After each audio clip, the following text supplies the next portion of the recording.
¿Alguna vez se te ha cortado la mayonesa y piensas, buf, tengo que tirarlo todo? Pues no, vamos a hacer un truco para que veas cómo arreglar una mayonesa cortada.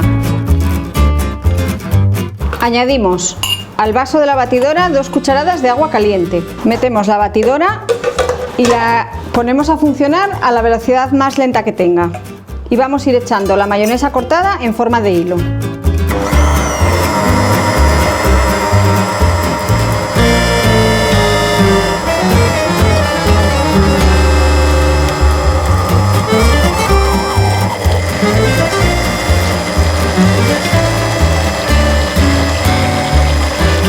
Como al añadirle el agua me queda un pelín más ligera, le voy a añadir un poquitín más de aceite.